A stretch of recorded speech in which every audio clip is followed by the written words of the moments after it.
Ito na ang mga tampok na balita sa Kampilan News.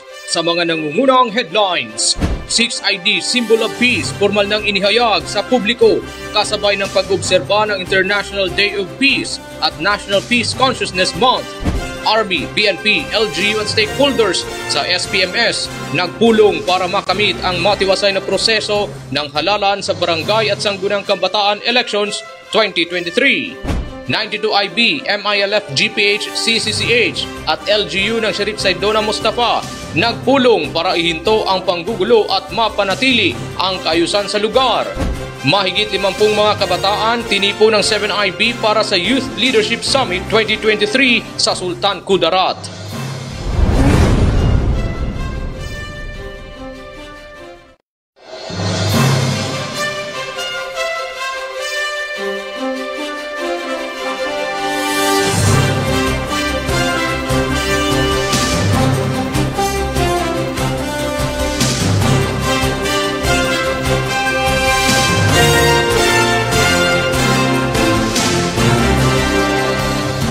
Magandang araw mga kakampi sa kapayapaan.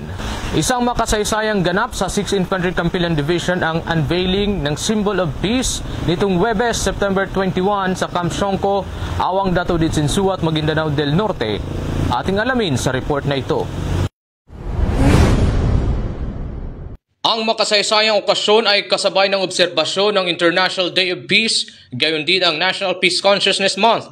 Ang 18-foot replica na M16 rifle na 6ID Symbol of Peace ay ginawa mula sa mga fragments sa mga confiscated, captured, surrendered, and recovered firearms na nakuha mula sa mga decisive military operations. Ang mga baril na ito ay binuwag, dinurog, winasak at sinunog para ma-demilitarized hanggang sa ito ay naging simbolo para sa kapayapaan na makikita ngayon sa main gate ng headquarters ng 6th Infantry Division. As part of the commitment of Team Kampilan to promote peace and condemn violence in Central and South Central Mindanao, a symbol of peace was sculptured by combining the power of art and the dedication of the Kampilan troopers.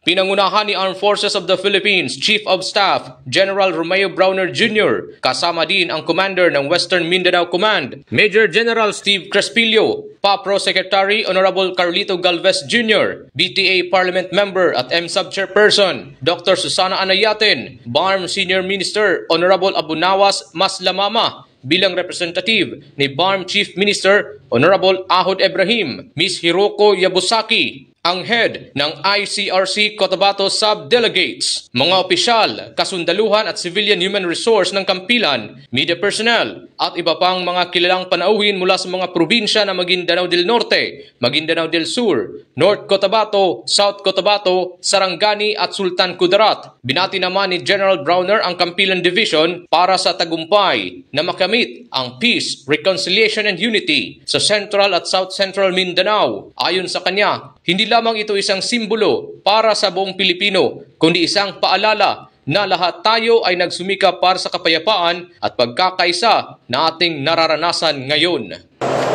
We are now experiencing relatively very good peace and order situation here in the area of Maguindanao.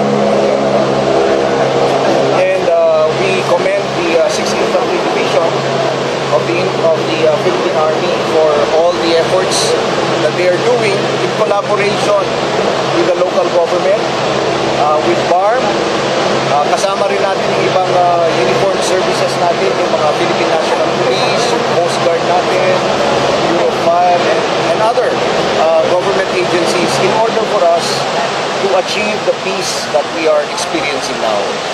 Naglilingkod sa sambayanan, kakampi sa kapayapaan, Private Roland Orteliano, Kampilan News. Lumahok ang 33rd Infantry Makabayan Battalion sa SPMS Call for Peaceful Election umaga ng Huwebes, September 21, 2023 bilang bahagi ng pagdiriwang ng National Peace Consciousness Month. Si kakampi PFC Roderick Benyes sa report.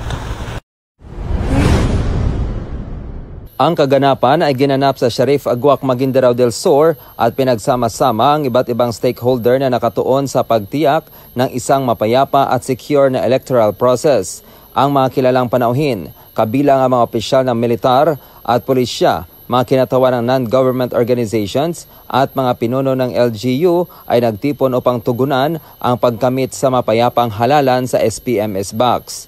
Kabilang sa mga natatanging panauhin na dumalo ay sina Colonel Ricky Bonayog, ang Deputy Brigade Commander ng 601st Brigade, Police Colonel Ruel Sermesi, Provincial Director ng Maguindanao del Sur Police Provincial Office, mga NGOs at Ministry of Public Order and Safety ng BARM na kinakatawan ni Nasruddin Matapid, Development Management Officer 3.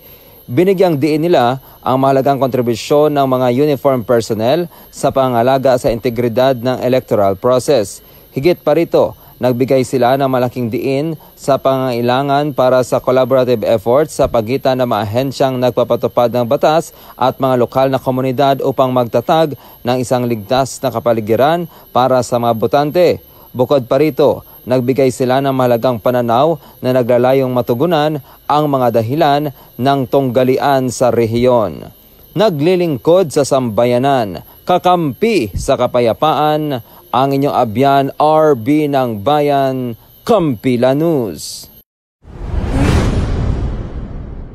Matagumpay na naisagawa ang pagpupulong hinggil sa kapayapaan sa Barangay Pamalyan, Sharif Saidona Mustafa at sa mga karatig pang lugar.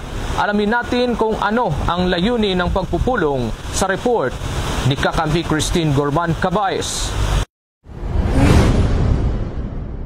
Layunin ng pagpupulong na matigil ang mga panggugulo at mapanatili ang kapayapaan sa lugar. Ito ang naging paksa ng nasabing aktibidad kung saan nagkaisa ang lokal na pamahalaan ng Barangay Pamilian, Sharif Saidona Mustafa, Joint Peace Security Team, MILF CCCH AHJAG, GPH CCCH, commanders at sub-commanders ng 105th Base Command at 118th Base Command at ng kasundaluhan ng Task Force 92 sa pamumuno ni Lieutenant Colonel Romel Agpoa nitong nakaraang September 16 ng taon. Ang lahat ng mga dumalo ay aktibong nakilahok sa nasabing pagpupulong at inilahad ang kani-kanilang komento, rekomendasyon at solusyon. May mga nagpaabot ng pagsasalamat dahil sa ginawang inisyatibo ng Task Force 92 na gawin ang nasabing pagpupulong at nagpasalamat din ng kasundaluhan ng Task Force 92 sa koordinasyon ng bawat isa, lalo na ng bawat grupo. Ang pagpupulong ay idinaos sa Barangay Hall ng Bayan. Bukod sa mapayapang pagtatapos ng pagpupulong, isa rin sa naging produktibo at magandang resulta ay ang pagkakabuo ng kasulatan, kung saan napagkasunduan na magkaroon ng kooperasyon at pagtutulungan ang kasundaluhan at MILF para mapanatili ang katahimikan at kaayusan dito sa lugar at ang mga grupo ng 118th Base Command at 105th Base Command at iba pang MILF ay dapat sumunod sa Memorandum Order ng BIAF na iwasan ang pagsali sa RIDO para hindi maialis sa listahan ng organisasyon ng MILF. Naglilingkod sa sambayanan, kakampi sa kapayapaan, Christine Gorman Cabayes, Kampila News. Tinipon ng 7th Infantry Tapat Battalion ang mahigit sa 50 mga kabataan sa probinsya ng Sultan Kudarat para sa isang Youth Leadership Summit itong taon. Si Kakampi PFC Jake Rimpungan sa kabuuang detalye. Magandang araw mga kakampi sa kapayapaan. Kasalukuyan pong nagsasagawa ang 7th Infantry Tapat Battalion ng Youth Leadership Summit dito sa himpilan ng 7th Infantry Tapat Battalion, Barangay Kapaya, Bagumbayan, Sultan Kudarat. Matagumpay na naisagawa ng 7th Infantry Tapat Battalion ang 3 araw na Tapat Youth Leadership Summit 2023 na may temang Kabataan sa Sultan Kudarat, simbolo ng responsableng mamamayan sa himpilan ng 7IB, Barangay Kapaya, Bagumbayan, Sultan Kudarat. Ang nasabing aktibidad ay binubuo ng mga lectures patungkol sa preventing and countering violent extremism, criminality and anti-illegal drugs prevention, gender and development, values formations, at leadership principles na naglalayong hubugin ang kakayahan ng mga youth leaders upang magampanan nila ang kani-kanilang mga responsibilidad sa pagkamit ng kapayapaan at kaunlaran sa kani-kanilang mga munisipyo, barangay at sityo.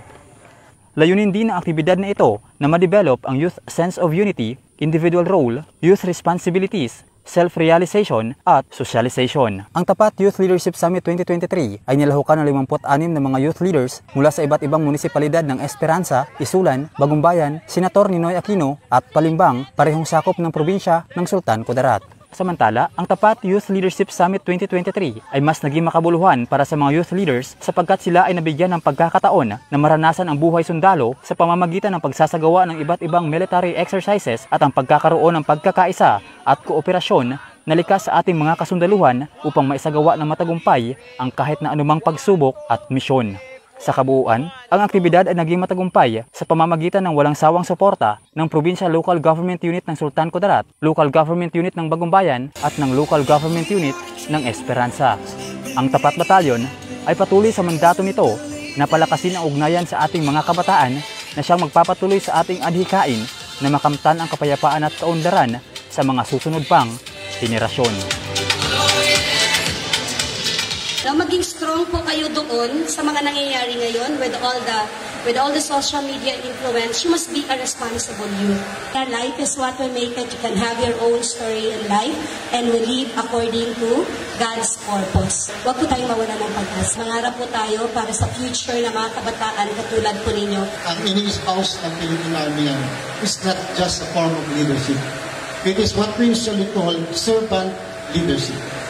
Meaning, kung kayo ang magiging leader sa isang lugar, hindi question kung gaano ka kagaling. The question is, how good and how qualified and how developed yung mga kasamahan mo sa ilalim. Kabataan ang pag-asa ng bayan.